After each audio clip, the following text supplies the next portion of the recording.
This was the hardest part of the lecture. The rest is considerably easier.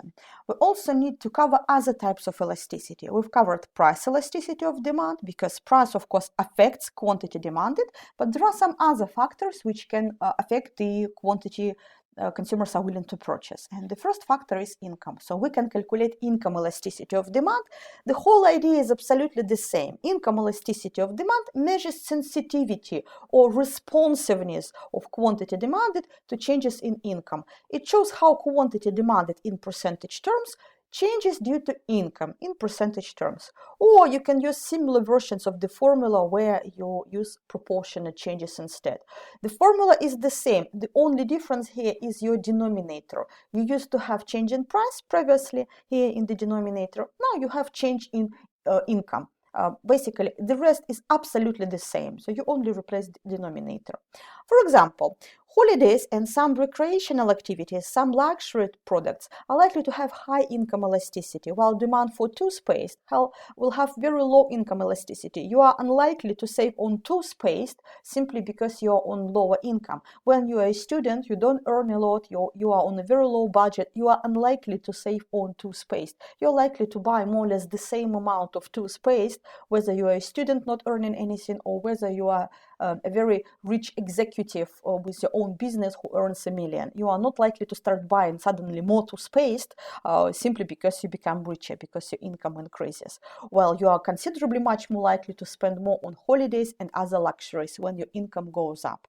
So demand for different goods will respond differently to changes in your income. And this is exactly what income elasticity of demand tries to measure. Here, there are different values and signs for elasticity for different types of goods. So first of all, if you recall one of the previous lectures, we've introduced the difference between inferior and normal goods. And if you remember, we've stated that normal goods are the goods which you tend to buy more when you become richer. So majority of goods will be normal goods. And there are some goods which you tend to buy less when your income increases. These are inferior goods. For example, Tesco value noodles. When you become richer, you start buying less of these noodles.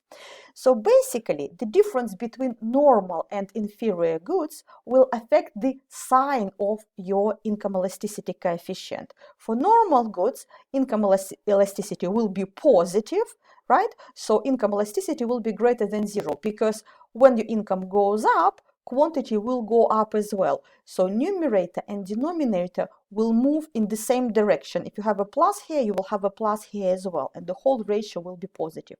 Or the other way around, when your income drops, quantity will drop as well. Minus and minus will give you the positive value as a result.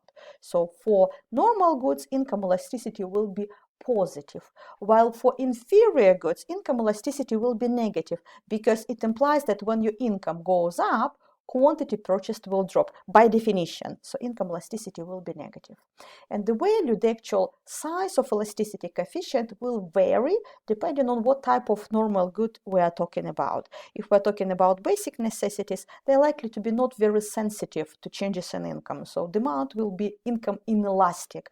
The value of income elasticity will be less than unity, while products which are more superior or luxury goods are likely to have higher income elasticity. For example, restaurant meals. You are considerably more likely to purchase more restaurant meals, to go to restaurants when your income goes up. You will be sensitive, or demand for these products will be much more sensitive to changes in your income compared to demand for milk or toothpaste, for example.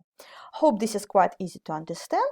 Why is it important? Why do we need to study income elasticity?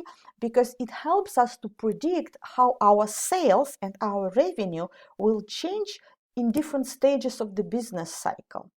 Later in the course, we will study the business fluctuations, the different stages of the business cycle, but I'm sure you are aware that sometimes economy is booming and sometimes economy is in decline, it is in recession. What does it mean? When economy is booming, it implies that companies are producing a lot of products. They're very busy, there is no spare capacity, they produce a lot of output, they pay to their workers, so income level of consumers is high, consumers are splashing out in goods. they have quite high confidence in the future, so expectations are optimistic, and they're quite happy to spend their income on various products. This is what happens during the boom periods. Well, when the economy is in decline, when it is in recession, companies are cutting down production. Many companies go bankrupt. They cannot continue. They increase their losses. They go out of business. They dismiss their workforce. So people lose their jobs. They lose their income, which means that they're unable to spend as much as they used to spend before. So when your product, which you are selling, your business or product of the company where you work, when your product has a very high income elasticity of demand, it means that sales are likely to expand rapidly during the boom periods. As national income increases, consumers are sensitive to changes in their income, and as a result, they will start buying more of your product. So your sales will increase by a lot.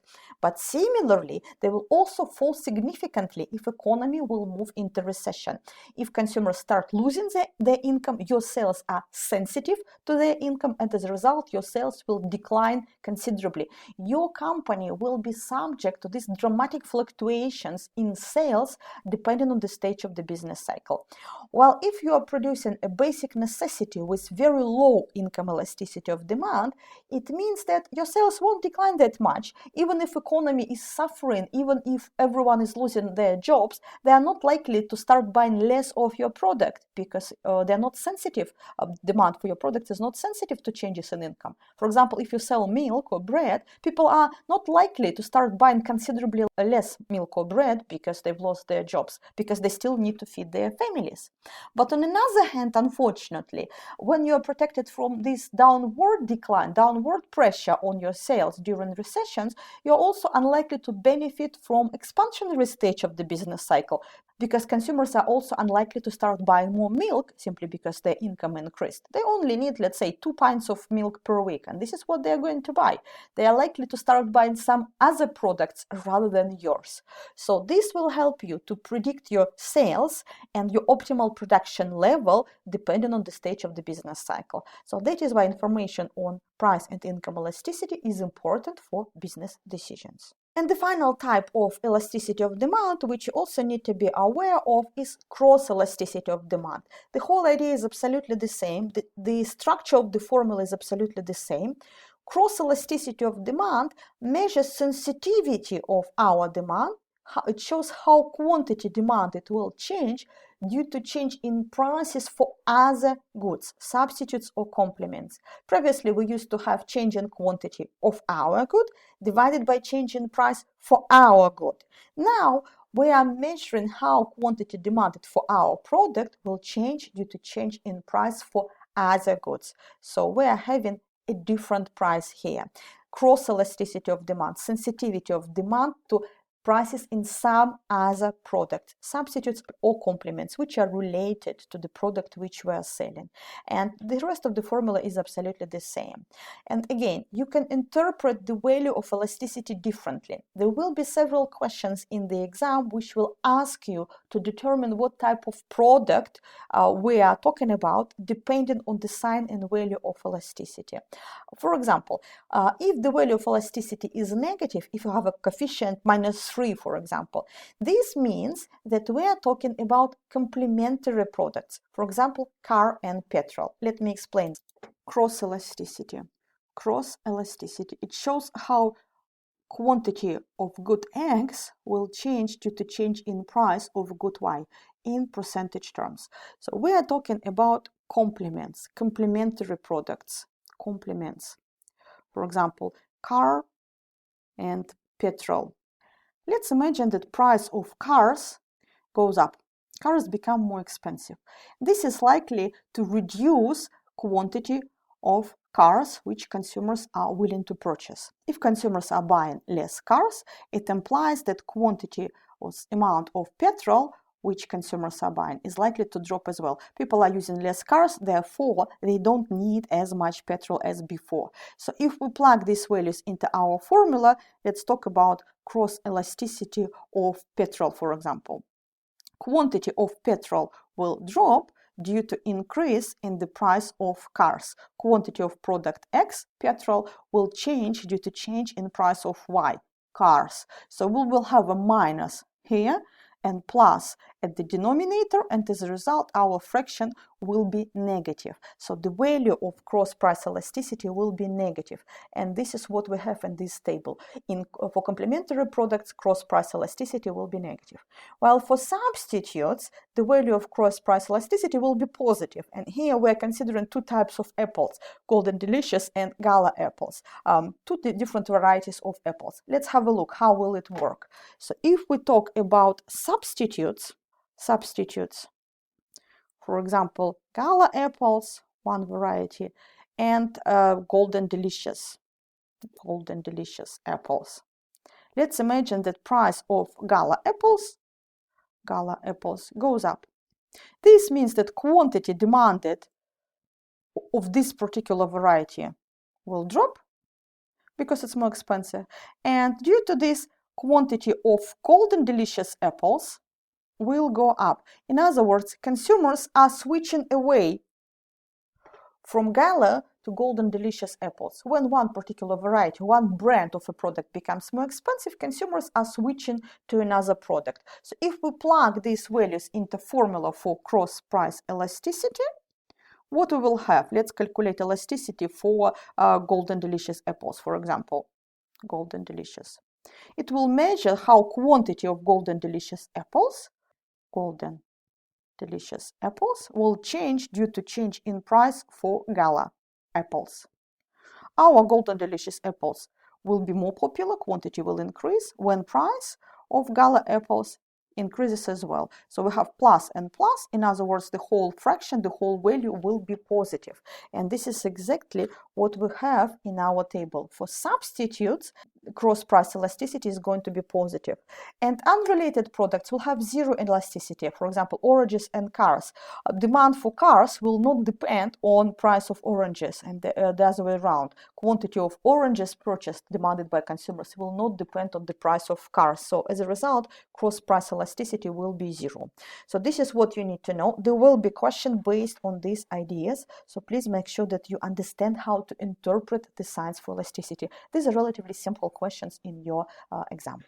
And the final bit which we need to cover is price elasticity of supply, which is analyzed in absolutely the same way. Price elasticity of supply is a measure of responsiveness of quantity supplied due to changes in price, again in percentage or in proportionate terms, calculated in absolutely the same way. The only difference here is that we have change in quantity supplied rather than demanded, and the whole structure of the formula is absolutely the same. And as before, relatively flat supply curve is more elastic, while relatively steep supply curve is thought to be inelastic, and basically the values are absolutely the same. They will be positive. The value of elasticity for supply will be positive because price and quantity will move in the same direction.